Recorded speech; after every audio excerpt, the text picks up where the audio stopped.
नमस्कार पैलवान, नमस्कार. नमस्कार. आज आपण आलेलो आहोत पैलवान डेअरी फार्ममध्ये आणि आज त्यांच्या बेंगलोरचा लॉट आला होता म्हणून सांगितलं होतं त्यांनी. तर आपण बघूयात आज बेंगलोरच्या काय काय गायी कशा आहेत, दुधाची त्यांची कॅपॅसिटी काय आहे, अजून त्यांचे रेट काय असतील हे सर्व बघूयात. नमस्कार. नमस्कार. आज बेंगलोरच्या किती लॉट आला? 6 गायींचा लॉट आला आज आपल्या गोट्यावर इथं. अच्छा, किती काय रेंज आहेत त्या सर्व? गाई 30, 32, 34, 35, 40 लिटर पर्यंत आहेत. ओके. आणि ह्याचं लिटरमध्ये? लिटरच सांगितलं मी तुम्हाला. 28, 30, 32, 34, 35, 40 लिटर पर्यंतच्या गाय दुधाच्या क्षमतेच्या आहेत. दुसऱ्या व्यताच्या गाय 5 आहेत, तिसऱ्या व्यताची एक गाय आहे. आणि दाताला 6 दात आहेत, कडदात आहेत, एक 4 दात आहे. ओके. आणि एक एक मला उठवून दाखवू शकता का? हा, दाखवूया ना. आता ही उठच या. आता ही तिसऱ्या व्यताची गाय आहे. दुसऱ्या व्यताला ह्या गायनं 35 लिटर बेंगलोर मध्ये दूध दिलेलं आहे आणि हे आता तिसऱ्या व्यताला आहे. अजून एक 15 दिवस बाकी आहेत. एकदम जबरदस्त माप आहे या गायचं. आरामात ही आता कसं होतं, ज्याच्याकडे सामान्य चांगले मुरगास आहे, मका आहे, खाद्य वगैरे चांगले आहे, ज्याला गायबद्दल चांगली माहिती आहे, त्याच्या गोट्यात ही गाय 40 लिटर पिळते. पण एक बेसिक जरी दूध काढणारा साध्या माणसाने जरी गाय नेली ही तरी ते 34-35 लिटर या गायचं दूध काढू शकतो आणि ब्रीडिंग करू शकतो या गायपासून. अशा क्वालिटीची गाय आहे. आणि हिचा रेट काय असेल? हिचा रेट आहे 1,75,000 रुपये. पण कसं होतं माहितीये का, समोर आल्यावर रेट कमी जास्त होते. आपण प्रत्येकाला रेट समोर आल्यावर ऍडजस्ट करतो. त्याच्यानंतर आता ह्या सलग 3 गायी विकलेल्या आहेत मी. त्यांचा व्यवहार झालेला आहे. या दुसऱ्या व्यताच्याच गाय आहेत, फुल साईजच्या गाय आहेत, 35+ कॅपॅसिटीच्या गाय आहेत. 35 लिटर दुधाच्या गॅरंटी ह्या गायींचा व्यवहार झालेला आहे. हा,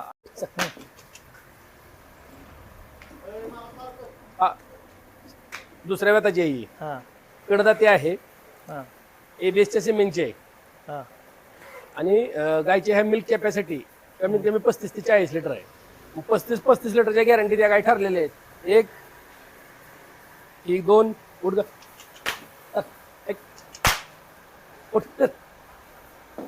हा त्यांचा आराम करायचं टायमिंग आहे. बघू शकता तुम्ही, जबरदस्त माप आहे. 15 दिवस बाकी आहेत खाली व्हायला अजून या गायला. 6 दात ही दाताला शिल्लक आहे गाय. ओके.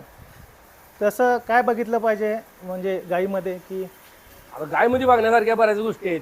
त्या अशा डिस्क्रिप्शन मध्ये सांगायचे म्हटल्यावर स्ट्रक्चर, ऑर्डर क्वालिटी, गायचा लेग स्कोर कसा आहे, ब्रीड काय क्वालिटीचा आहे, ह्या गोष्टी बघाव्या लागतात. ऑर्डर क्वालिटी काय गायची.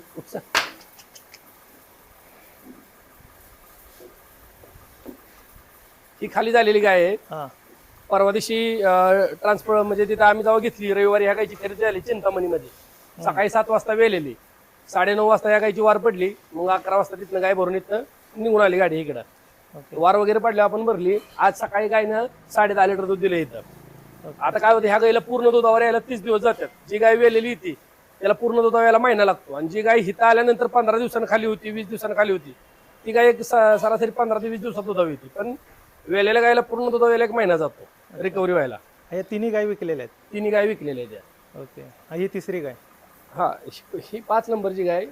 3 गायींचं झालं ना. ही दुसऱ्या व्यताची. अच्छा. इम्पोर्टेडची एक गाय ही. दुसऱ्या व्यताची कालवडे 6 दात आहे. पहिल्यावर 28-29 लिटर दूध दिलेला आहे. ओके. आणि अजून एक 20 दिवस बाकी आहेत ह्या कालवडीला. आधी काय होतं, चांगल्या सामान्यावर ही कालवड 35 लिटर सुद्धा दूध देऊ शकतं.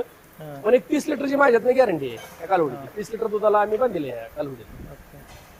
त्याच्यानंतर ही सुद्धा दुसऱ्या व्यताची आहे.